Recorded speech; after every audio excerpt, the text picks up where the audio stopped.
மாமனார் காலமான பிறகு பேராசை பிடித்த மகன்களும் மருமகள்களும் சொத்தை பிரிப்பதற்காக வழக்கறிஞரை வீட்டிற்கு வரவழைத்தனர். அந்த வயதான தந்தை எல்லாவற்றையும் தங்கள் பெயரில்தான் எழுதி வைத்திருப்பார் என்று அவர்கள் முழுமையாக நம்பினார்கள். வழக்கறிஞர் உயிலை படிக்கத் தொடங்கியதும் பேராசை பிடித்த மகன்களின் முகத்திலிருந்த நிறம் மாறிப்போனது. ராய் சாஹேப் தனது பிரம்மாண்டமான பங்களாவையும் அனைத்து வங்கி இருப்பையும் அந்த ஏழை மருமகளின் பெயரில் எழுதி வைத்திருந்தார். யாரை அந்த வீட்டில் அனைவரும் ஒரு வேலைக்காரி என்று நினைத்துக் கொண்டிருந்தார்களோ அவள் பெயரில். மகன்கள் கோபத்தில் அந்த உயில் பொய்யானது என்று நிரூபிக்க முயன்றபோது வழக்கறிஞர் ஒரு வீடியோவை ஓடவிட்டார். அதை பார்த்ததும் அங்கிருந்த அனைவரது உணர்வுகளும் அடங்கிப் போயின. அவர்கள் அதிர்ச்சியில் உறைந்து நின்றனர். இது மனிதனுக்குள் மறைந்திருக்கும் பேராசையையும் அதன் பயங்கரமான விளைவையும் காட்டும் மிகவும் வேதனையான மற்றும் இதயத்தை உலுக்கும் ஒரு கதையாகும். நகரின் ஒரு பெரிய மற்றும் செழிப்பான பகுதியில் ஒரு அழகான மற்றும் ஆடம்பரமான மாளிகை இருந்தது. அதன் உயர்ந்த சுவர்களும் பிரம்மாண்டமான கதவுகளும் பார்ப்பவர்களை வியக்க வைக்கும். இந்த மாளிகை நகரின் புகழ்பெற்ற மற்றும் பணக்கார வியாபாரியான ராய் சாஹேப்புக்கு சொந்தமானது. ராய் சாஹேப் தனது வாழ்நாள் முழுவதும் கடின உழைப்பு, நேர்மை மற்றும் இரவும் பகலும் உழைத்து இந்த செல்வத்தையும் புகழையும் ஈட்டியிருந்தார். அவரிடம் இருந்த சொத்துக்களை கணக்கிடுவது கூட கடினமாக இருந்தது. ஆனால் இவ்வளவு செல்வம் இருந்தும் அவரது வாழ்க்கையின் கடைசி நாட்கள் மிகுந்த வலி, வேதனை மற்றும் தனிமையிலேயே கழிந்தன. ராய் சாஹேப்புக்கு 3 மகன்கள் இருந்தனர். அவர் மூவருக்கும் பெரிய மற்றும் பணக்கார குடும்பங்களில் திருமணம் செய்து வைத்திருந்தார். ஆனால் அவரது மகன்களும் மருமகள்களும் மிகுந்த பேராசை கொண்டவர்களாகவும் அகந்தை நிறைந்தவர்களாகவும் இரக்கமற்ற குணம் கொண்டவர்களாகவும் இருந்தனர். அவர்களின் இதயத்தில் தங்கள் வயதான தந்தையின் மீது சிறிதும் அன்போ அல்லது மரியாதையோ இல்லை.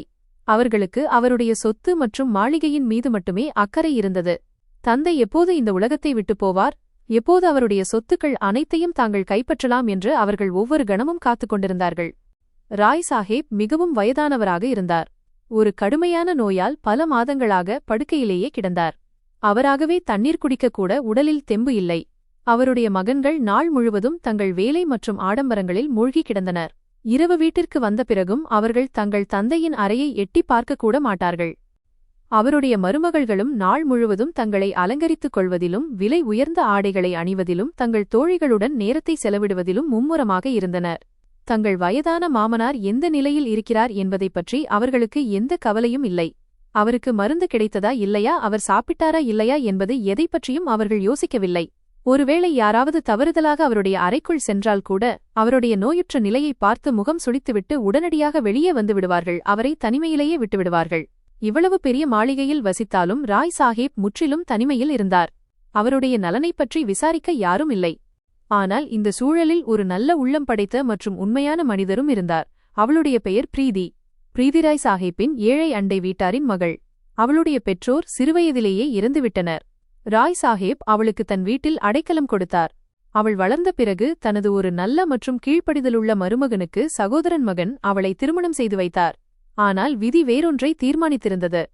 திருமணம் முடிந்து சில ஆண்டுகளிலேயே ஒரு விபத்தில் அவளுடைய கணவர் இறந்து போனார். பிரீதி ஒரு ஆதரவற்ற விதவையாக அதே மாளிகையில் தங்கிவிட்டாள்.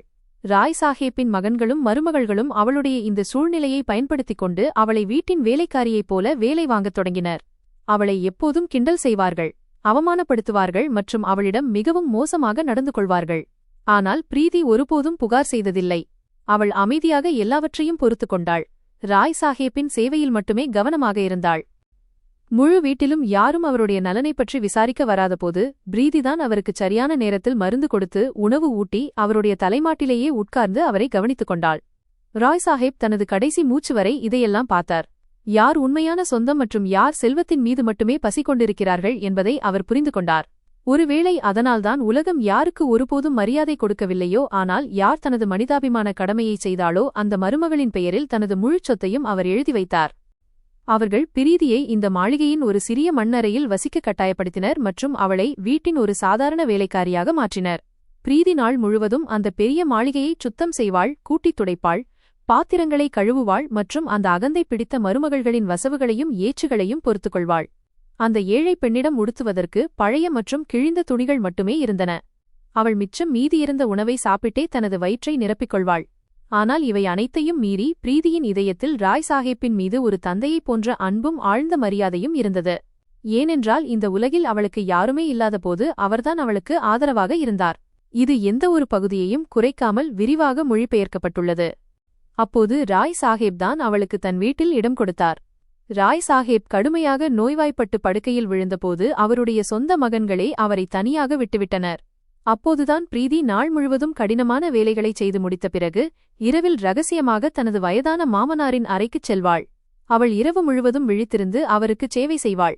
அவருடைய கால்களை அமுக்கிவிடுவாள், அழுக்கான துணிகளை மாற்றுவாள் மற்றும் தனது கைகளாலேயே அவருக்கு உணவு ஊட்டுவாள். பிரீதி அவருடைய படுக்கைக்கு அருகில் அமர்ந்து அழுது கொண்டே இருப்பாள். ராய் சாஹேப்பின் மங்கலான மற்றும் பலவீனமான கண்கள் இதையெல்லாம் மௌனமாக பார்த்து கொண்டிருந்தன. அவர் தனது மகன்களின் அலட்சியத்தையும் பேராசையையும் புரிந்து கொண்டார். அதே சமயம் இந்த ஏழை மருமகளின் உண்மையான சேவையையும் அவளுடைய கண்ணீரையும் உணர்ந்தார். அவருடைய இதயம் உள்ளுக்குள் உடைந்து கொண்டிருந்தது. எந்த மகன்களை தனது உயிரை விட மேலாக நேசித்தாரோ, யாருக்காக இந்தச் செல்வங்கள் அனைத்தையும் சேர்த்தாரோ அவர்களே இன்று தனது மரணத்திற்காக காத்திருப்பதை பார்த்தபோது அவர் வருந்தினார். மறுபுறம் வீட்டில் யாருமே மதிப்பு கொடுக்காத இந்த மருமகள் ஒரு சொந்த மகளை விட மேலாக அவருக்கு சேவை செய்து கொண்டிருந்தாள். பிரீதி அடிக்கடி அவருக்கு மருந்து கொடுக்கும்போது அவருடைய நெற்றியை தடவி கொடுத்து, பாபா ஐயா, நீங்கள் கவலைப்படாதீர்கள், நீங்கள் சீக்கிரம் குணமடைந்து விடுவீர்கள், நீங்கள் மீண்டும் உங்கள் கால்களால் நடப்பீர்கள் என்று கூறுவாள். ராய் சாஹேப்பால் எதுவும் பேச முடியவில்லை. ஆனால் அவருடைய கண்களிலிருந்து வழிந்த கண்ணீர் பிரீதியின் உண்மையான உணர்வையும் அவளுடைய சுயநலமற்ற சேவையையும் அவர் இதயபூர்வமாக உணர்கிறார் என்பதற்கு சாட்சியாக இருந்தது. நாட்கள் சோகம், வேதனை மற்றும் கட்டாயத்தில் கழிந்தன. ராய் சாஹேப்பின் நிலை நாளுக்கு நாள் மோசமடைந்து கொண்டே வந்தது. அவருடைய பேராசை பிடித்த மகன்கள் இப்போது அவருடைய அறைக்கு வெளியே நின்று கொண்டு உரத்த குரலில் சொத்துக்களைப் பற்றி பேசத் தொடங்கினர். எந்த தொழிற்சாலை யாருக்கு கிடைக்கும், இந்த ஆடம்பரமான மாளிகையின் உரிமையாளர் யார் என்பது குறித்து அவர்கள் தங்களுக்குள் சண்டையிட்டுக் கொண்டனர். மருமகள்களும் நகைகள் மற்றும் விலையுயர்ந்த பொருட்கள் மீது தங்கள் பார்வையை வைத்திருந்தனர். பிரீதி இவர்களுடைய இரக்கமற்ற மற்றும் மனதை ரணப்படுத்தும் பேச்சுகளை கேட்கும் போதெல்லாம் அவருடைய இதயம் உடைந்து போகும். அவள் தனது அறைக்குச் சென்று தேம்பி தேம்பி அழுவாள்.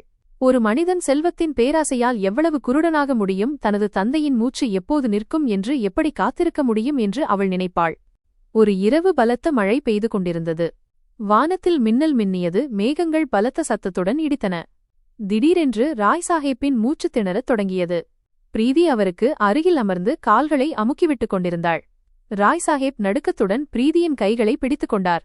அவருடைய கண்களில் இருந்து கண்ணீர் வழிந்தது. அவர் அவளை ஒரு ஆழமான அன்பு கலந்த பார்வையுடன் பார்த்தார்.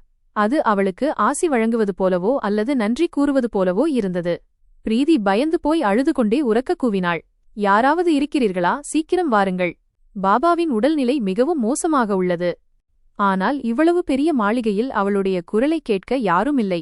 பேராசை பிடித்த மகன்களும் அவர்களின் மனைவிகளும் தங்கள் வசதியான அறைகளில் ஆழ்ந்த உறக்கத்தில் இருந்தனர். பிரீதி அழுது கொண்டே ராய் சாஹேப்பின் தலையை தனது தோளில் சாய்த்து கொண்டாள். அந்த வேதனை நிறைந்த இருண்ட இரவில் தனக்கு உண்மையாகச் சேவை செய்த மருமகளின் தோளில் தலை சாய்த்து, அந்த நகரத்தின் மிகப்பெரிய பணக்காரராகவும் சக்தி வாய்ந்த மனிதராகவும் இருந்த ராய் சாஹேப் தனது கடைசி மூச்சை விட்டார். இந்த இரக்கமற்ற உலகத்தை விட்டு அவர் நிரந்தரமாக பிரிந்து சென்றார்.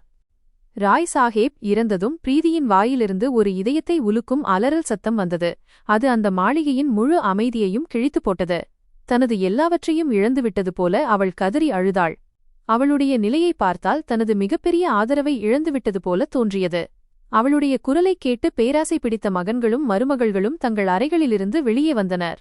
தந்தை இந்த உலகத்தை விட்டு போய்விட்டார் என்பதை பார்த்ததும் அவர்கள் உடனடியாக பொய்யாக அழத் தொடங்கினர். அவர்கள் உரத்த குரலில் கத்தி அழுதார்கள். இதனால் மாளிகையின் வேலைக்காரர்களும் வெளியாட்களும் தங்களுக்கு தந்தையின் மரணத்தால் மிகுந்த வருத்தம் இருப்பதாக நினைப்பார்கள் என்று கருதினர். ஆனால் அவர்களின் இதயத்திற்குள் மகிழ்ச்சி ஒளிந்திருந்தது.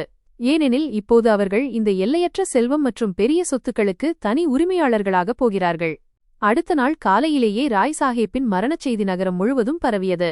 நகரத்தின் பெரிய வியாபாரிகள், செல்வந்தர்கள் மற்றும் உறவினர்கள் மாளிகையில் கூடத் தொடங்கினர். ராய் சாஹேப்பின் இறுதி யாத்திரை மிகுந்த ஆரவாரத்துடனும் ஆடம்பரத்துடனும் நடைபெற்றது. அவருடைய மகன்கள் நிறைய பணம் செலவழித்து ஏழைகளுக்கு உணவு வழங்கினர். இதனால் சமூகம் தங்களை புகழ்ந்து பேச வேண்டுமென்றும் மக்கள் தங்களை நல்ல மகன்கள் என்று நினைக்க வேண்டுமென்றும் அவர்கள் விரும்பினர். ஆனால் இந்த கூட்டத்தில் ஒரே ஒரு நபரின் கண்ணீர் மட்டுமே உண்மையானதாக இருந்தது. அவளுடைய இதயம் மட்டுமே உண்மையாக உடைந்திருந்தது. அது பிரீதி. அவள் மாளிகையின் ஒரு மூலையில் அமர்ந்து தனது பழைய துணியால் முகத்தை மறைத்துக் கொண்டு தேம்பித் தேம்பி அழுது கொண்டிருந்தாள். யாருடைய நம்பிக்கையில் அவள் வாழ்ந்து கொண்டிருந்தாளோ அந்த தனது கடைசி ஆதரவும் இந்த வீட்டில் முடிந்துவிட்டது என்பது அவளுக்கு மிகுந்த வருத்தத்தை தந்தது. இறுதிச் சடங்குகள் முடிந்து விருந்தினர்கள் மற்றும் உறவினர்கள் அனைவரும் சென்ற பிறகு வீட்டில் உள்ளவர்கள் மட்டும் எஞ்சியிருந்தபோது மகன்கள் மற்றும் மருமகள்களின் முகங்களிலிருந்து அந்த பொய்த் துயரத்திரை விலகியது. அவர்கள் வெள்ளை ஆடைகளை கழற்றிவிட்டு தங்களது சாதாரண ஆடைகளை அணிந்து கொண்டனர். ராய் சாஹேப் அமரும் அந்த மாளிகையின் மிகப்பெரிய அறையில் அனைவரும் ஒன்று கூடினர். எந்த ஒரு வரியையும் குறைக்காமல் அப்படியே மொழிபெயர்க்கப்பட்டுள்ளது. அவர்களின் கண்களில் இப்போது பேராசையும் செல்வத்தை பெறுவதற்கான தாகமும் மட்டுமே தெளிவாக தெரிந்தது. ஏதோ ஒன்றுமே நடக்காதது போல அவர்கள் பிரீதியிடம் கோபமாகவும் இழிவாகவும் எல்லாரும் சாப்பிடுவதற்கு சமைக்குமாறும் அவர்களின் காலணிகளை சுத்தம் செய்யுமாறும் உத்தரவிட்டனர். பிரீதி அமைதியாக அழுது கொண்டே சமையலறைக்குச் சென்றாள். அவர்கள் அனைவரும் சொத்து பிரிவினை பற்றிய பேச்சில் இறங்கினார்கள். மூத்த மகன் அகந்தையோடு தான் மூத்தவன் என்பதால் மிகப்பெரிய தொழிற்சாலையும் இந்த முழு மாளிகையும் தனது பங்கிற்கு வரவேண்டும் என்று கூறினான். அப்போது நடுத்தர மகன் கோபத்துடன் எழுந்து நின்று அப்படி ஒன்றும் நடக்காது என்று கூறினான். அவனும் இந்த தொழிலில் சமமாக உழைத்திருப்பதாகவும் அவனுக்கும் அதே அளவு உரிமை உண்டு என்றும் கூறினான். எனவே எனக்கு நகரத்திலுள்ள அனைத்து கடைகளும் அந்த புதிய தொழிற்சாலையும் வேண்டும் என்றான். மிகத் தந்திரமானவனும் இரக்கமற்றவனுமான இளைய மகன் மெல்லிய புன்னகையுடன் எனக்கு தொழிற்சாலைகளில் எந்த அக்கறையும் இல்லை. எனக்கு தேவையெல்லாம் ரொக்கப்பணம், தங்கம் மற்றும் வங்கியிருப்பில் உள்ள ஒவ்வொரு ரூபாயும்தான். ராய் சாஹேப் தனது வாழ்நாள் முழுவதும் சேர்த்த அத்தனையும் எனக்கு வேண்டும் என்று கூறினான். அவர்களின் பேராசை பிடித்த மனைவிகளும் இந்த விவாதத்தில் குதித்து ஒருவரை ஒருவர் கிண்டல் செய்யத் தொடங்கினர். விவாதம் முற்றிப்போய் 3 சொந்த சகோதரர்களும் ஒருவரை ஒருவர் கழுத்தை பிடிக்கும் நிலைக்குச் சென்றனர். அந்த அறையில் பேராசையின் ஒரு பயங்கரமான புயல் கிளம்பியது. அதில் உறவுகளுக்கு எந்த மதிப்புமில்லை, தந்தையின் மரணத்திற்கு எந்த மரியாதையும் இல்லை. அவர்களைப் பொறுத்தவரை அவர்களின் வயதான தந்தை இப்போது முடிந்து போன ஒரு புதையல் மட்டுமே. இப்போது அவர்கள் கழுகுகளைப் போல அவருடைய செல்வத்தின் மீது பாய விரும்பினார்கள். சண்டை எல்லை மீறிப்போனபோது யாரும் பின்வாங்க தயாராக இல்லாத நிலையில் மூத்த மகன் மேசை மீது பலமாக தட்டி, இப்படி சண்டையிடுவதால் எதுவும் நடக்காது. சட்டத்தை அறிந்த ஒருவரை நாம் அழைக்க வேண்டும். அவர் வந்து ராய் சாஹேப்பின் உயிலை படித்து யாருக்கு என்ன கிடைத்தது என்பதை தெளிவாகச் சொல்லட்டும் என்று கூறினான். மற்ற 2 சகோதரர்களும் உடனடியாக இதற்கு சம்மதித்தனர். ஏனென்றால் அவர்களின் தந்தை சொத்துக்கள் அனைத்தையும் அவர்கள் மூவர் பெயரில்தான் எழுதி வைத்திருப்பார் என்ற முழு நம்பிக்கை அவர்களின் இதயத்தில் இருந்தது. அவர்கள் வரப்போகும் ஆடம்பரமான வாழ்க்கையைப் பற்றி மனதிற்குள் கனவு கண்டு அகந்தையோடு புன்னகைத்தனர். ராய் சாஹேப்பின் அனைத்து ஆவணங்களையும் சொத்துக் கணக்குகளையும் கவனித்து வந்த நகரின் மிகப்பெரிய வழக்கறிஞரை உடனடியாக அழைக்க அவர்கள் முடிவு செய்தனர். வழக்கறிஞரை அவருடைய அலுவலகத்திலிருந்து உடனடியாக அழைத்து வருமாறு ஒரு வேலைக்காரனுக்கு கடுமையான உத்தரவு பிறப்பிக்கப்பட்டது. அப்போதுதான் சொத்துப் பிரிவினை விரைவில் முடிந்து அவர்கள் தங்கள் பங்குகளுக்கு உரிமையாளர்களாக முடியும். உத்தரவு கிடைத்ததும் வேலைக்காரன் மாளிகையிலிருந்து வெளியே ஓடினான். அங்கே 3 சகோதரர்களும் அவர்களின் மனைவிகளும் அந்த பெரிய அறையில் பொறுமையின்றியும் பேராசை கலந்த கண்களுடனும் வாசலையே பார்த்துக் கொண்டிருந்தனர். சிறிது நேரத்திற்கு முன்பு ஒருவரை ஒருவர் கொல்லத் துணிந்த அந்த 3 சகோதரர்களிடமும் இப்போது ஒரு விசித்திரமான அமைதி நிலவியது. அதில் காத்திருப்பு மற்றும் பேராசையின் துடிப்புகள் மட்டுமே கேட்டன. வழக்கறிஞர் உள்ளே வரப்போகும் அந்த கனமான மரக்கதவிலேயே அவர்களின் கண்கள் மீண்டும் மீண்டும் நிலைத்தன. அங்குதான் அவர்களின் விதி தீர்மானிக்கப்படவிருந்தது. அவர்களின் இதயங்களில் பேராசை, காமம் மற்றும் செல்வத்தின் ஒரு குருட்டுத்தனமான மற்றும் ஆபத்தான புயல் வீசிக்கொண்டிருந்தது. அது அவர்களின் மூளையை முற்றிலும் மரத்துப் போகச் செய்திருந்தது. அவர்களுக்கு தங்கள் வயதான தந்தையின் மரணத்தைப் பற்றியோ, அவருடைய இறுதிச் சடங்குகளைப் பற்றியோ அல்லது அவர் இந்த உலகத்தை விட்டு பிரிந்ததைப் பற்றியோ சிறிதும் வருத்தமோ கவலையோ இல்லை. அவர்கள் தத்தமது இடங்களில் அமர்ந்து அகந்தை மற்றும் மகிழ்ச்சியுடன் புன்னகைத்துக் கொண்டிருந்தனர்.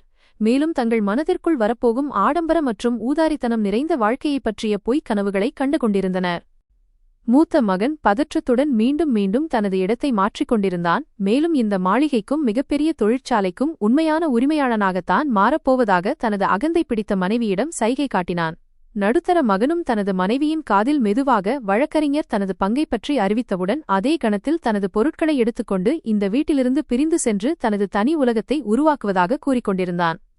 அதே சமயம் மிகவும் தந்திரமானவனும் இரக்கமற்றவனுமான இளைய மகன் தனது இடத்தில் அமர்ந்து ஒரு ஆபத்தான புன்னகையுடன் கைகளை தேய்த்துக் கொண்டிருந்தான். மேலும் ரொக்கப்பணம், தங்கம் மற்றும் மறைத்து வைக்கப்பட்ட செல்வம் தனது கைகளுக்கு கிடைத்தவுடன் தான் உலகின் வலிமையான மற்றும் பணக்கார மனிதனாக மாறுவேன் என்று நினைத்துக் கொண்டிருந்தான். மற்றொரு பக்கம் அதே மாளிகையின் சிறிய மண்சுவர் கொண்ட 2 சமையலறையில் பிரீதி தனியாக அமர்ந்து தேம்பி தேம்பி அழுது கொண்டிருந்தாள். அவளுடைய கண்களிலிருந்து வழிந்த உண்மையான கண்ணீர் அவளுடைய பழைய மற்றும் கிழிந்த துணிகளை நனைத்துக் கொண்டிருந்தது. தனது வயதான மாமனார் பிரிந்த துக்கத்தில் அவளுடைய இதயம் உடைந்திருந்தது. பெரிய அறையில் என்ன நடக்கிறது, அல்லது அந்த பேராசை பிடித்த மனிதர்கள் சொத்துக்காக எப்படி சண்டையிடுகிறார்கள் என்பதைப் பற்றி அவளுக்கு எந்த கவலையும் இல்லை. அவளுடைய மனதில் தனது மாமனாரின் கடைசி மூச்சும் அவருடைய வலியும் அவருடைய அந்த அன்பான பலவீனமான கண்களுமே சுழன்று கொண்டிருந்தன. அவற்றை அவளால் ஒருபோதும் மறக்க முடியாது. எந்தவொரு வரியையும் நீக்காமல், அதன் நீளம் மற்றும் உணர்ச்சிகள் மாறாமல் அப்படியே மொழிபெயர்க்கப்பட்டுள்ளது. அழுது கொண்டே அவள் தனது சொரசொரப்பான மற்றும் காயமடைந்த கைகளால் அந்த இரக்கமற்ற மனிதர்களுக்காக சமைத்துக் கொண்டிருந்தாள். அவர்களின் எச்சில் பாத்திரங்களையும் சுத்தம் செய்து கொண்டிருந்தாள். ஏனெனில் அவள் சிறிதும் தாமதித்தால் இந்த துக்கமான நேரத்திலும் அவர்கள் தன்னை அடிக்கவும் உதைக்கவும் வசைபாடவும் தயங்கமாட்டார்கள் என்பது அவளுக்கு தெரியும். அவள் உண்மையில் மிகவும் பலவீனமான, ஆதரவற்ற மற்றும் தனிமையான ஒரு பெண். சகித்துக் கொள்வதைத் தவிர அவளுக்கு வேறு வழியே இருக்கவில்லை. இந்த இரக்கமற்ற உலகத்திலும் இந்த இருண்ட மாளிகையிலும் அவளுக்கு இப்போது யாருமே துணையில்லை. நீண்ட நேர பொறுமையற்ற மற்றும் பேராசை நிறைந்த காத்திருப்புக்குப் பிறகு இறுதியாக மாளிகையின் பெரிய மற்றும் கனமான கதவு பலத்த சத்தத்துடன் திறந்தது. வேலைக்காரன் நகரின் அனுபவம் வாய்ந்த ஒரு வயதான வழக்கறிஞரை அந்த பெரிய அறைக்குள் அழைத்து வந்தான். அந்த வழக்கறிஞரின் முகத்தில் ஒரு விசித்திரமான தீவிரம், ஆழமான மௌனம் மற்றும் ஏதோ ஒரு பெரிய ரகசியம் ஒளிந்திருந்தது போல தெரிந்தது. அதை பார்த்ததும் மகன்களின் மனதில் ஒரு கணம் லேசான பதற்றம் ஏற்பட்டது. ஆனால் அவர்களின் பேராசை அந்த உணர்வை உடனடியாக மறைத்துவிட்டது. வழக்கறிஞரின் கையில் ஒரு பழைய தோலாலான கனமான பை இருந்தது. அதில் ராய் சாஹேப்பின் கடைசி உயில், அவருடைய வாழ்நாள் முழுவதுமான உழைப்பின் கணக்குகள் மற்றும் சொத்து தொடர்பான அனைத்து முக்கிய ஆவணங்களும் பாதுகாப்பாக வைக்கப்பட்டிருந்தன. அவர் மெல்ல மெல்ல அடியெடுத்து வைத்து அறையின் நடுவில் இருந்த பெரிய மற்றும் ஆடம்பரமான மேசையின் அருகில் வந்து ஒரு நாற்காலியில் அமர்ந்தார். அவர் அமர்ந்தவுடன் 3 பேராசை பிடித்த மகன்களும் தங்கள் நாற்காலிகளிலிருந்து வேகமாக எழுந்து அவர் அருகில் வந்து நின்றனர். அவர்களின் மனைவிகளும் கண்களில் பேராசை மின்ன வழக்கறிஞரின் முகத்தை கூர்ந்து கவனிக்கத் தொடங்கினர். மூத்த மகன் அகந்தை மற்றும் கோபம் கலந்த குரலில், நீ வருவதற்கு ஏன் இவ்வளவு தாமதம் செய்தாய்? நாங்கள் இங்கு எப்போதிலிருந்து உனக்காக காத்துக் கொண்டிருக்கிறோம் தெரியுமா? இப்போது இந்த மாளிகைக்கும் இந்த அத்தனை சொத்துக்கும் உண்மையான உரிமையாளர்கள் நாங்கள்தான். அதனால் நேரத்தை வீணடிக்காமல் சீக்கிரம் உனது பையை திறந்து உயிலை படித்துக் காட்டு. யாருக்கு என்ன கிடைத்தது, யாருடைய பங்கில் எவ்வளவு பணம், எவ்வளவு தங்கம் மற்றும் எந்த தொழிற்சாலை வந்துள்ளது என்பதை நாங்கள் தெரிந்து கொள்ள வேண்டும். இன்றே இந்த சொத்து குறித்த முடிவு எடுக்கப்பட வேண்டும் என்று கூறினான். வழக்கறிஞர் அவனுடைய அந்த மரியாதையற்ற மற்றும் பேராசை நிறைந்த பேச்சை அமைதியாக கேட்டார். ஆனால் அவர் எந்த கோபத்தையும் காட்டவில்லை, உடனடியாக பதிலும் சொல்லவில்லை. அவர் அந்த 3 சகோதரர்களின் முகங்களையும் ஆழமான பார்வையுடன் பார்த்தார். அவர்களின் கண்களில் தங்களது தந்தையின் சொத்துக்காக அலைமோதும் குருட்டு பேராசை தெளிவாக தெரிந்தது. வழக்கறிஞர் மிகவும் அமைதியாகவும் நிதானமாகவும் தனது பழைய தோல்பையின் இரும்பு பூட்டை திறந்தார். உள்ளே இருந்து ஒரு தடிமனான, பழைய மற்றும் முத்திரையிடப்பட்ட மஞ்சள் நிற உரையை வெளியே எடுத்தார். அந்த உரையை பார்த்தவுடன் 3 மகன்கள் மற்றும் அவர்களின் மனைவிகளின் கண்கள் பேராசையால் ஜொலித்தன. அவர்களின் ஆசைகள் அனைத்தும் அந்த உரைக்குள் அடைக்கப்பட்டிருந்தது போல தோன்றியது. அவர்களின் இதயங்கள் எவ்வளவு வேகமாக துடித்தன என்றால் அவர்களுக்கு தங்களது இதயத் துடிப்பை காதில் கேட்டது. இன்னும் சில நிமிடங்களில் தங்களது ஆடம்பரமான மற்றும் வசதியான வாழ்க்கை தங்களுக்கு முன்னால் திறக்கப் போகிறது என்று அவர்கள் நினைத்தார்கள். வழக்கறிஞர் அந்த உரையை தனது கைகளில் உறுதியாக பிடித்துக்கொண்டு கம்பீரமான குரலில் கூறினார், இந்த மாளிகையில் வசிக்கும் ஒவ்வொரு மனிதரும் இங்கு வரும் வரை நான் ராய் சாஹேப்பின் கடைசி உயிலை படிக்க மாட்டேன். இந்த உரையையும் திறக்க மாட்டேன். யாருக்கெல்லாம் ராய் சாஹேப்புடன் ஏதேனும் ஒரு வகையில் தொடர்பு இருந்ததோ அவர்கள் அனைவரும் இங்கு இருக்க வேண்டும். இது சட்ட ரீதியாகவும் தார்மீக ரீதியாகவும் அவசியமானது. உயிலை படிக்கும்போது வீட்டின் சிறியவர் முதல் பெரியவர் வரை அனைவரும் அங்கு இருக்க வேண்டும் என்பது ராய் சாஹேப்பின் கட்டளை. வழக்கறிஞரின் இந்த பேச்சை கேட்ட நடுத்தர மகன் எரிச்சலுடன், நீ என்ன இப்படி பயனில்லாத பேச்சுகளை பேசிக் கொண்டிருக்கிறாய்? இந்த மாளிகையில் நாங்கள் 3 சகோதரர்களும் எங்கள் மனைவிகளும் தவிர எங்கள் தந்தையுடனோ அல்லது இந்த சொத்துடனோ சம்பந்தப்பட்ட வேறு யாருமில்லை. நாங்கள்தான் அவருடைய உண்மையான வாரிசுகள். அதனால் நேரத்தை வீணாக்காமல் சீக்கிரம் உயிலை படி என்றான். வழக்கறிஞர் கண்டிப்புடன் தலையசைத்து, இல்லை, நீங்கள் ஒரு மிக முக்கியமான நபரை மறந்துவிட்டீர்கள். போங்கள், அந்த ஏழை விதவை மருமகள் பிரீதியையும் இப்போது இங்கு அழைத்து வாருங்கள். அவளும் ராய் சாஹேப்பின் மருமகள்தான். தனது வாழ்நாள் முழுவதையும் இந்த வீட்டில் வேலைக்காரியாக கழித்திருக்கிறாள். அவள் இங்கு வந்து என் முன்னால் அமரும் வரை நான் இந்த உயிலை திறக்க மாட்டேன் என்று கூறினார். வழக்கறிஞரின் வாயிலிருந்து பிரீதியின் பெயரை கேட்டவுடன் 3 மகன்கள் மற்றும் அவர்களின் மனைவிகளின் முகங்கள் கோபத்தாலும் வெறுப்பாலும் நிறைந்தன. இளைய மகன் உரக்க கத்தினான், உனக்கு என்ன மூளை குழம்பிவிட்டதா? அந்த ஏழை பெண் எப்படி எங்கள் குடும்பத்தின் அங்கமாக முடியும்? அவள் வெறும் வேலைக்காரி, எங்கள் எச்சில் பாத்திரங்களை கழுவுகிறவள், நாங்கள் மிச்சம் வைக்கும் உணவை சாப்பிடுபவள். அந்த ஆதரவற்ற ஏழை பெண்ணுக்கும் எங்கள் தந்தையின் இந்த கோடிக்கணக்கான சொத்துக்கும் என்ன சம்பந்தம்? அந்த ராசியில்லாத ஏழை பெண்ணை எங்களுடன் இந்த மேசையில் அமர வைக்க நாங்கள் ஒருபோதும் சம்மதிக்க மாட்டோம். அவளை விடு, நீ உனது வேலையை தொடங்கு. எந்த ஒரு வரியையும் நீக்காமல் அப்படியே மொழிபெயர்க்கப்பட்டுள்ளது. அவர் உறுதியான மற்றும் தெளிவான குரலில் கூறினார், நீங்கள் பிரீதியை இங்கே அழைக்கவில்லை என்றால் நான் இந்த உயிலை மீண்டும் எனது பையில் வைத்துக்கொண்டு இங்கிருந்து சென்றுவிடுவேன். பின்னர் நீங்கள் வாழ்க்கை முழுவதும் நீதிமன்றங்களுக்கு அலைந்து கொண்டிருக்க வேண்டியிருக்கும். வழக்கறிஞரின் இந்த கண்டிப்பான பேச்சை கேட்ட 3 மகன்களும் வேறு வழியின்றி பணிய வேண்டியிருந்தது. ஏனெனில் வழக்கறிஞர் சென்றுவிட்டால் தங்கள் கையில் எதுவும் கிடைக்காது என்று அவர்களுக்கு தெரியும். மூத்த மகன் கோபத்துடனும் வெறுப்புடனும் வேலைக்காரனை அழைத்து, போ, அந்த பெண்ணை அவளுடைய அதே பழைய கிழிந்த துணிகளுடன் இழுத்துக்கொண்டு இங்கே வா என்று உத்தரவிட்டான். வேலைக்காரன் உடனடியாக சமையலறைக்கு ஓடினான். அங்கு அழுது கொண்டிருந்த பிரீதியை உரத்த குரலில் அழைத்து அவள் பெரிய அறைக்கு அழைக்கப்பட்டுள்ளதாக கூறினான். பிரீதி இன்னும் தனது வயதான மாமனாரின் பிரிவால் தேம்பித் தேம்பி அழுது கொண்டிருந்தாள். பாத்திரங்களை கழுவியதால் அவள் உடைகள் நனைந்திருந்தன. அவள் பயந்து நடுங்கிய நிலையில் நடுங்கும் காலடிகளுடன் அந்த பெரிய அறையின் வாசலில் வந்து நின்றாள். அழுததால் அவள் கண்கள் சிவந்து வீங்கியிருந்தன. முகம் வெளிரி பலவீனமாகத் தெரிந்தது. தன்னை ஏன் இங்கே அழைத்தார்கள் என்று அவளுக்கு சிறிதும் புரியவில்லை. ஏனெனில் அவள் தன்னை ஒரு வேலைக்காரியாக மட்டுமே கருதினாள். அவளுக்கு அந்த வீட்டில் எந்த மரியாதையும் இல்லை. மருமகள்கள் அவளை அந்த நிலையில் பார்த்தவுடன் அவர்கள் முகத்தில் வெறுப்பும் அருவருப்பும் தெளிவாகத் தெரிந்தன. அவர்கள் கேலி பேசிக்கொண்டே, பாருங்கள், அவள் எந்த நிலையில் இங்கே வந்திருக்கிறாள் என்று. இவளை இங்கே அழைப்பதில் என்ன அர்த்தமிருக்கிறது? இவளுக்கு படிக்கத் தெரியாது, எழுதத் தெரியாது என்று கூறினர்.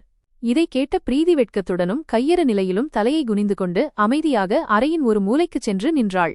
அவள் இதயத்தில் அந்தச் செல்வம் அல்லது சொத்து மீது சிறிதும் பேராசை இல்லை. இதெல்லாம் சீக்கிரம் முடிந்துதான் தனியாக அழுவதற்கு விடப்பட வேண்டும் என்று மட்டுமே அவள் விரும்பினாள். பிரீதி அறைக்குள் வந்ததும் வழக்கறிஞர் ஒரு நீண்ட மூச்சை இழுத்துவிட்டார். அவர் இந்த தருணத்திற்காகவே காத்திருந்தது போல தெரிந்தது. அவர் தனது கண்ணாடியை துடைத்து அணிந்து கொண்டார். இப்போது அவர் உயிலை படிக்க முழுமையாக தயாராக இருந்தார். அவர் தனது 2 கைகளாலும் அந்த மஞ்சள் நிற உரையின் முத்திரையை மிகவும் மெதுவாகவும் கவனமாகவும் திறந்தார். அதிலிருந்து ஒரு சுத்தமான மற்றும் பழைய காகிதத்தை வெளியே எடுத்தார். அதில் ராய் சாஹேப்பின் சொந்த கையெழுத்து இருந்தது மற்றும் சட்டப்பூர்வ முத்திரைகள் இடப்பட்டிருந்தன. அந்த காகிதம் வெளியே வந்தவுடன் அறை முழுவதும் ஒரு விசித்திரமான அமைதி நிலவியது. ஒரு ஊசி விழுந்தால் கூட அதன் சத்தம் கேட்கும் அளவுக்கு சூழல் அமைதியானது. 3 மகன்களும் மூச்சை பிடித்துக்கொண்டு கண்களை விரித்து அந்த காகிதத்தை பேராசையுடனும் பதற்றத்துடனும் பார்த்து கொண்டிருந்தனர். வழக்கறிஞர் தனது தொண்டையை சீர் செய்து கொண்டு கனத்த குரலில் உயிலை படிக்கத் தொடங்கினார். நானாகிய ராய் சாஹேப் முழு நினைவாற்றலுடனும் எனது விருப்பப்படியும் எனது மரணத்திற்கு முன்னால் இந்த கடைசி உயிலை எழுதுகிறேன். எனது வாழ்நாள் முழுவதும் கடின உழைப்பு, நேர்மை மற்றும் விடாமுயற்சியால் இந்தச் செல்வம், தொழிற்சாலைகள் மற்றும் இந்த மாளிகையை உருவாக்கினேன். என் குழந்தைகளுக்கு ஒரு மகிழ்ச்சியான மற்றும் பாதுகாப்பான வாழ்க்கையை தர வேண்டும் என்பதற்காக. நான் எனது 3 மகன்களையும் எனது உயிரை விட மேலாக நேசித்தேன். அவர்களுக்கு இந்த உலகின் ஒவ்வொரு மகிழ்ச்சியையும் வசதியையும் கொடுக்க முயற்சித்தேன். எனது சொந்த ரத்தம், எனது பிள்ளைகள் எனது முதுமையில் எனக்கு ஆதரவாக இருப்பார்கள் என்றும் எனது நோயுற்ற காலத்தில் எனக்கு அன்பும் மரியாதையும் தருவார்கள் என்றும் நான் எப்போதும் நம்பியிருந்தேன். உயிலின் ஆரம்பகால உணர்ச்சிகரமான வார்த்தைகளை கேட்ட 3 பேராசை பிடித்த மகன்களும் உள்ளுக்குள் இன்னும் அதிக மகிழ்ச்சியும் அகந்தையும் அடைந்தனர். அவர்கள் ஒருவரை ஒருவர் தந்திரமான மற்றும் பேராசை நிறைந்த கண்களால் பார்த்துக்கொண்டு மெல்ல புன்னகைத்தனர். ஏனெனில் தங்கள் தந்தை தனது சொத்துக்கள் அனைத்தையும் தங்கள் பெயரிலேயே எழுதியிருப்பார் என்று அவர்கள் முழுமையாக நம்பினர். வழக்கறிஞர் தனது குரலை இன்னும் சற்றே உயர்த்தி தொடர்ந்து படிக்கத் தொடங்கினார். ஆனால் எனது வாழ்க்கையில் நோயின் அந்த கடினமான காலம் வந்தபோது, எனது உடல் எனக்கு ஒத்துழைக்க மறுத்தபோது நான் ஒரு பலவீனமான மனிதனாக படுக்கையில் கிடந்தேன். அப்போது எனது கண்களிலிருந்து பொய், அன்பு மற்றும் உறவுகளின் திரை விலகியது. எனக்கு இந்த உலகின் ஒரு கசப்பான மற்றும் பயங்கரமான உண்மை தெரிந்தது. எனது 3 மகன்களின் இதயத்திலும் என்மீது உண்மையான பற்றுதலோ மரியாதையோ அல்லது எந்த ஒரு சொந்த உணர்வோ இல்லை என்பதை நான் உணர்ந்தேன். அவர்களின் இதயங்கள் கல்லைப் போல இறுகிவிட்டன. அவர்களின் கண்களில் எனது செல்வத்தின் மீதான பேராசை மட்டுமே இருந்தது. அவர்கள் நாள் முழுவதும் தங்களது ஆடம்பர வாழ்க்கையில் மூழ்கியிருந்தனர். ஆனால் நானோ எனது படுக்கையில் தண்ணீருக்காகவும் மருந்துக்காகவும் தவித்துக் கொண்டிருந்தேன். அவர்களின் மனைவிகள் தங்களது விருந்துகளில் சிரித்துக் கொண்டிருந்தனர். நானோ வலியால் துடித்துக் கொண்டிருந்தேன். இந்த மனிதர்கள் நான் உயிரோடு இருக்கும்போதே என்னை மரண நிலைக்கு தள்ளிவிட்டனர். இவர்கள் அனைவரும் எனது மூச்சு எப்போது நிற்கும் என்று காத்துக் கொண்டிருந்தனர், அதன் மூலம் எனது செல்வத்தின் மீது பாய்வதற்காக.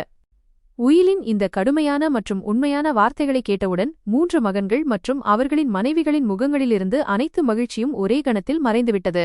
அதற்கு பதிலாக இப்போது ஆச்சரியம், கோபம் மற்றும் பயம் குடிகொண்டது. அவர்கள் முகங்கள் வெளிரிப்போயின. அவர்கள் பதற்றத்துடன் அங்கும் இங்கும் பார்க்கத் தொடங்கினர். எந்தவொரு வரியையும் நீக்காமல், அதன் நீளம் மற்றும் உணர்ச்சிகள் மாறாமல் அப்படியே மொழிபெயர்க்கப்பட்டுள்ளது. வழக்கறிஞர் காகிதத்தின் மீது தனது பார்வையை பதித்தார். பின்னர் அறையின் மூலையில் நின்று அழுது கொண்டிருந்த பிரீதியை பார்த்தார். இப்போது அவர் அந்த முடிவை படிக்கப் போகிறார். அது இந்த முழு வீட்டின் அஸ்திவாரத்தையே உலுக்கிவிடப் போகிறது. வழக்கறிஞர் முழு பலத்துடன் மற்றும் எதிரொலிக்கும் குரலில் உயிலின் கடைசி பகுதியை வாசிக்கத் தொடங்கினார். அவர் காகிதத்தை பார்த்துவிட்டு அறையின் அந்த இருண்ட மூலையில் நின்று அழுது கொண்டிருந்த பிரீதியை பார்த்து படித்தார். எனது நோய் மற்றும் தனிமையின் காலத்தில் இரத்த உறவுகள் மட்டுமே உண்மையான வாரிசுகள் அல்ல என்ற உண்மையை நான் புரிந்து கொண்டேன். மாறாக யாருடைய இதயத்தில் மனிதாபிமானம், இரக்கம் மற்றும் சேவை மனப்பான்மை இருக்கிறதோ அவரே உண்மையான வாரிசு. எனது சொந்த மகன்கள் என்னை தனியாக விட்டுச் சென்றபோது இந்த மாளிகையில் வசித்த அந்த ஏழை, ஆதரவற்ற பெண்மணி யாரை இந்த முழு வீடும் வேலைக்காரி என்று நினைத்ததோ அதாவது எனது மருமகள் பிரீதி. அவள் ஒரு உண்மையான மகளாக மாறி எனக்கு சேவை செய்தாள். அவள் எனது ஒவ்வொரு வலியையும் தனது கைகளால் தாங்கினாள். இரவு முழுவதும் விழித்திருந்து எனக்கு மருந்து கொடுத்தாள். எனது கால்களை அமுக்கிவிட்டாள். நான் நலமாக இருக்க வேண்டுமென்று வேண்டினாள். அந்த பெண்ணின் இதயத்தில் எனது செல்வத்தின் மீது எந்த பேராசையும் இருக்கவில்லை. அவள் எனக்கு ஒரு மனிதனாக சேவை செய்தாள், ஒரு பணக்காரனாக அல்ல. எனவே நான் முழு நினைவாற்றலுடனும் எனது விருப்பப்படியும் இந்த இறுதி முடிவை எடுக்கிறேன். நான் இறந்த பிறகு எனது 3 மகன்களுக்கும் எனது சொத்துக்கள், தொழிற்சாலைகள் மற்றும் இந்த மாளிகை மீது எந்த உரிமையும் இருக்காது. எனது இந்த பிரம்மாண்டமான மாளிகை, எனது மிகப்பெரிய தொழிற்சாலை மற்றும் வங்கியிலுள்ள அனைத்து பணத்தையும் எனது மருமகள் பிரீதியின் பெயரில் எழுதுகிறேன். இன்றைய தினத்திலிருந்து இந்த வீட்டின் மற்றும் எனது முழு சொத்தின் ஒரே உரிமையாளர் பிரீதிதான். எனது 3 மகன்களும் இனி இவளுடைய ஆதரவிலேயே இந்த வீட்டில் இருக்க வேண்டும். வழக்கறிஞரின் வாயிலிருந்து இந்த வார்த்தைகள் வந்தவுடனேயே அறை முழுவதிலும் இருந்த அமைதி கலைந்தது. யாரோ ஒரு பெரிய வெடிகுண்டு வீசியது போல இருந்தது. 3 மகன்களின் காலடியில் இருந்த தரை நழுவியது. அவர்கள் முகத்தின் நிறம் மாறிப்போனது. அவர்களின் கண்கள் ஆச்சரியத்திலும் கோபத்திலும் விரிந்தன. சிறிது நேரத்திற்கு முன்பு மகிழ்ச்சியாலும் பேராசையாலும் நிறைந்திருந்த அவர்களின் இதயங்களில் இப்போது பயமும் அதிர்ச்சியும் குடிகொண்டன. அவர்களின் அனைத்து பெருமையும் அகந்தையும் கனவுகளும் ஒரே கணத்தில் சிதைந்து, இதுவரை அவர்கள் எகத்தாளமாக பார்த்த அந்த ஏழை பெண்ணின் காலடியில் விழுந்தன. சிறிது நேரத்திற்கு முன்பு வரை நகைகள் மற்றும் செல்வத்தின் கனவிலிருந்த அவர்களின் மனைவிகள் இப்போது உலகம் அழிந்துவிட்டது போல திகைத்து நின்றனர். அந்த பெண்களின் நிலைமை அனைத்து முடிந்துவிட்டது போலானது. அவர்கள் பைத்தியம் பிடித்தவர்களைப் போல தங்கள் கூந்தலை தாங்களே பீத்துக் கொள்ளத் தொடங்கினர். அவர்களின் வாயிலிருந்து வேதனை நிறைந்த அலறல்கள் வெளிவந்தன. மறுபுறம் அறையின் அந்த இருண்ட மூலையில் நின்று அழுது கொண்டிருந்த பிரீதி தனது பெயரையும் சொத்துக்கள் அனைத்தும் தனது பெயரில் எழுதப்பட்டிருப்பதையும் கேட்டபோது ஒரு கல்லைப் போல உறைந்து போனாள். தனது மாமனார் தனக்காக இவ்வளவு பெரிய முடிவை எடுத்திருப்பார் என்று அவளால் நம்பவே முடியவில்லை.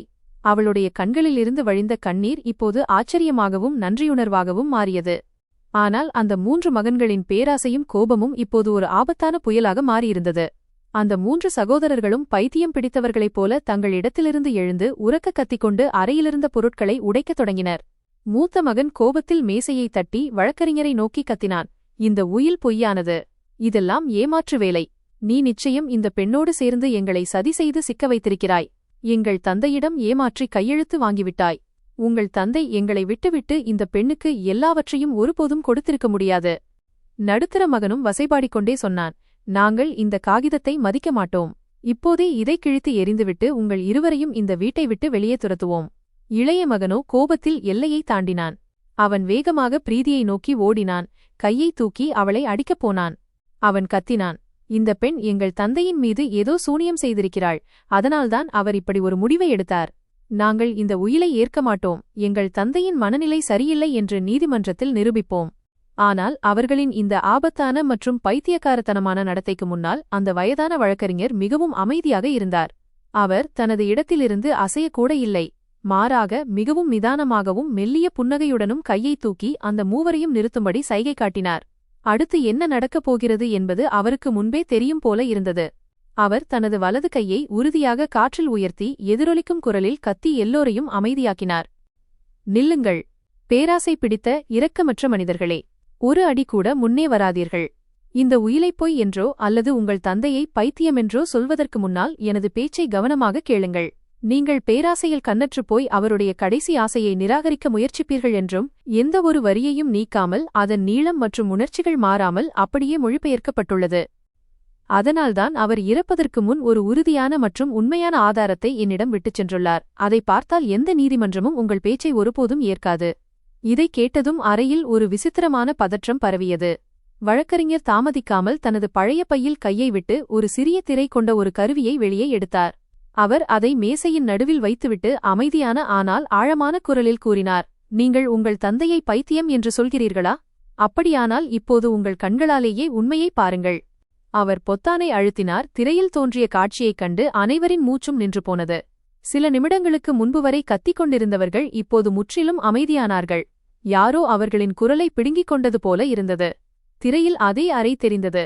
அங்குதான் ராய் சாஹேப் தனது கடைசி நாட்களில் நோய்வாய்ப்பட்டு படுக்கையில் கிடந்தார். அறையில் எங்கோ மறைத்து வைக்கப்பட்டிருந்த கேமரா ஒவ்வொரு நொடியையும் பதிவு செய்வது போல தோன்றியது. வீடியோவின் முதல் காட்சி மதிய நேரத்தை சேர்ந்தது. ராய் சாஹேப் தனியாக படுக்கையில் கிடந்தார். மிகவும் பலவீனமாகவும் தாகத்தால் தவித்துக் கொண்டுமிருந்த அவருடைய நடுங்கும் கைகள் தண்ணீர் குவளையை கிளாஸ் நோக்கிச் சென்றன. ஆனால் அதை தூக்கும் அளவுக்கு அவருக்கு தெம்பு இல்லை. அவருடைய குரல் பலவீனமாகவும் வலி நிறைந்ததாகவும் இருந்தது. அவர் மீண்டும் மீண்டும் தனது மகன்களை அழைத்துக் கொண்டிருந்தார். ஆனால் அறைக்குள் யாருமே வரவில்லை. அதே நேரத்தில் வீடியோவில் அறையின் கதவு பலமாக திறக்கிறது. மூத்த மகன் கோபத்துடனும் அகந்தையுடனும் உள்ளே வருவது தெரிகிறது. சற்று நேரத்திற்கு முன்பு வழக்கறிஞரிடம் கத்திக் கொண்டிருந்த அதே மகன்தான் அவன். ராய் சாஹேப் வலியால் அழுது கொண்டே அவனிடம் தண்ணீர் கேட்கிறார். ஆனால் அந்த இரக்கமற்ற மகன் தண்ணீர் கொடுப்பதற்கு பதிலாக குவளையை தரையில் வீசி உடைத்துவிட்டு கோபத்தில் கத்துகிறான். நீ எங்கள் வாழ்க்கையைச் சீரழித்துவிட்டாய். நீயும் சாக மாட்டாய். எங்களையும் வாழவிடமாட்டாய். சீக்கிரம் இந்த தாள்களில் கைரேகை வை. அப்போதுதான் நான் எல்லாவற்றையும் என் பெயருக்கு மாற்ற முடியும். இந்த காட்சியை பார்த்ததும் அந்த மூத்த மகனின் காலடியில் தரை நழுவியது. அவனது முழு உடலும் நடுங்கத் தொடங்கியது. ஏனென்றால் அவனது உண்மையான முகம் இப்போது அனைவரின் முன்னாலும் இருந்தது. இனி அவனால் அதை மறுக்க முடியாது. வீடியோ தொடர்கிறது. இப்போது நடுத்தர மகன் தனது மனைவியுடன் அறையில் தோன்றுகிறான். இருவரும் இரக்கமின்றி தங்களது நோய்வாய்ப்பட்ட மற்றும் பலவீனமான தந்தைக்கு அருகில் நிற்கிறார்கள். ராய் சாஹேப் வலியால் துடிக்கிறார். கண்களிலிருந்து கண்ணீர் வழிகிறது. ஆனால் நடுத்தர மகன் அவருடைய நிலையைக் கண்டு இரக்கப்படுவதற்கு பதிலாக அவருடைய தோளை பிடித்து உலுக்கி கோபத்தில் கூறுகிறான்.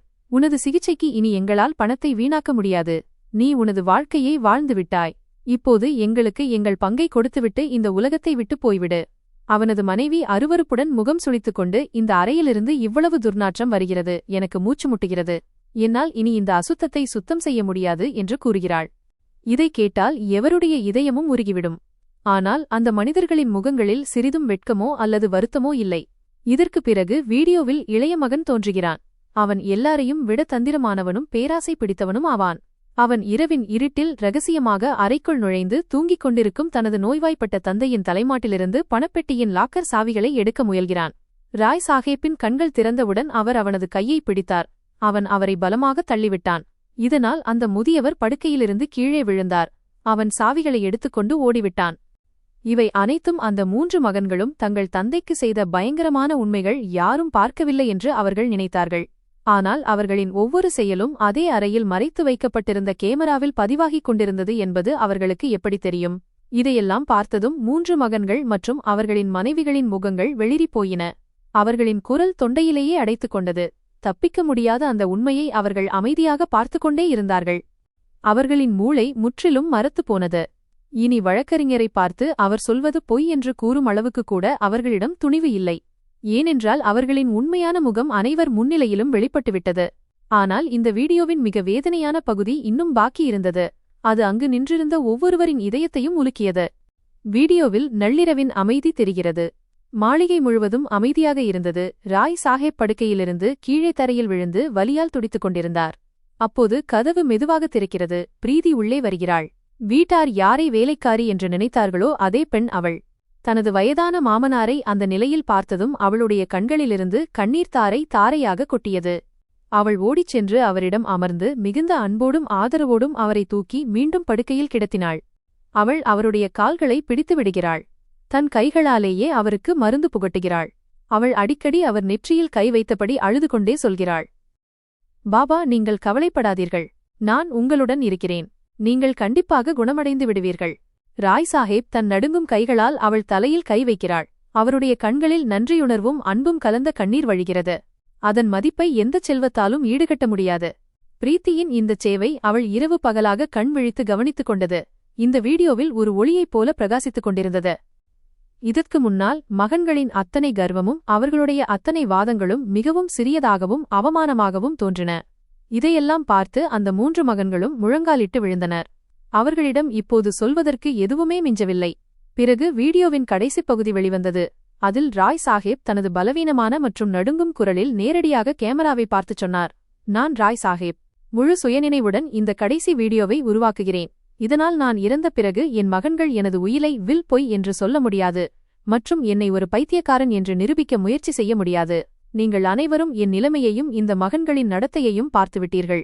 இவர்கள் என்னை ஒரு மனிதனாக பார்க்காமல் பணம் சம்பாதிக்கும் இயந்திரமாகவே கருதினார்கள். இவர்கள் என் இதயத்தை உடைத்து விட்டார்கள். நான் உயிரோடு இருக்கும்போதே என்னை அனாதையாக விட்டுவிட்டார்கள். அதனால்தான் நான் ஒரு முடிவெடுத்துள்ளேன் எனது சொத்துக்கள் அனைத்தும், எனது அனைத்து கடைகள், எனது அனைத்து தொழிற்சாலைகள் மற்றும் இந்த பிரம்மாண்டமான மாளிகையின் ஒரு அங்குலம் கூட எனது இந்த பேராசை பிடித்த மகன்களுக்கு கிடைக்காது. ஏனென்றால் அவர்கள் இதற்கு தகுதியானவர்கள் அல்ல. எனது முழுச் சொத்துக்கும் ஒரே உண்மையான உரிமையாளர் என் மருமகள் பிரீத்தி மட்டுமே. இவள் இந்த வீட்டில் எப்போதும் ஒரு வேலைக்காரியாகவே கருதப்பட்டாள். வாழ்நாள் முழுவதும் அவமானங்களை சகித்துக் கொண்டாள். இவள்தான் தன் பலவீனமான கைகளால் எனக்கு சேவை செய்தாள். எனக்கு ஆதரவாக இருந்து என் சொந்த மகன்களால் கூட தர முடியாத அந்த அன்பை தந்தாள். இவள் என்னை ஒரு மனிதனாக கருதி சேவை செய்தாள். என் துயரங்களை பகிர்ந்து கொண்டாள். எனவே இன்றையிலிருந்து இந்த மாளிகையின் ஒவ்வொரு கதவும், ஒவ்வொரு அறையும், ஒவ்வொரு பொருளும் பிரீத்திக்கே சொந்தம். இனி என் இந்த 3 மகன்களும் இவளுடைய கருணையிலேயே வாழ வேண்டும்.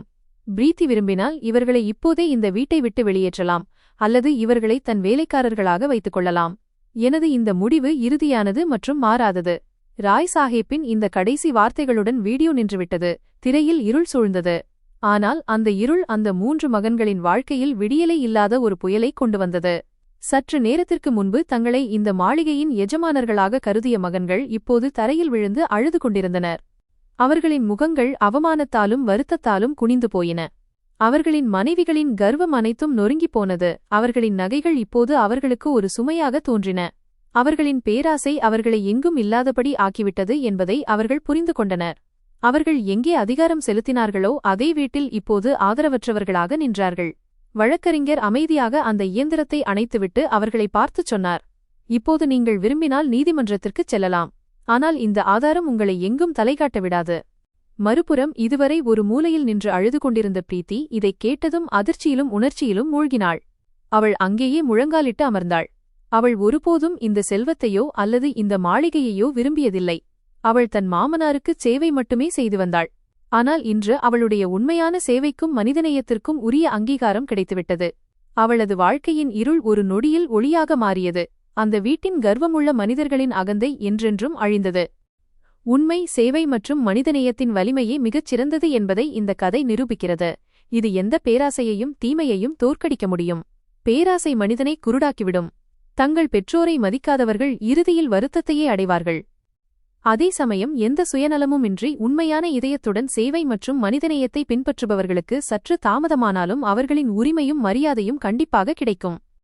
நண்பர்களே, இந்த கதை உங்களுக்கு பிடித்திருந்தால் எந்த ஊரிலிருந்து இதை கேட்கிறீர்கள் என்பதை கமெண்ட் மூலம் தெரியப்படுத்துங்கள்.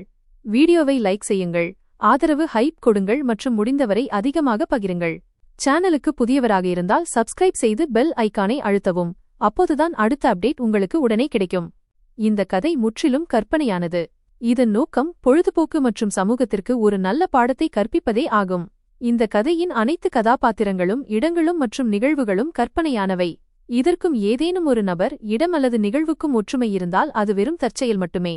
நன்றி.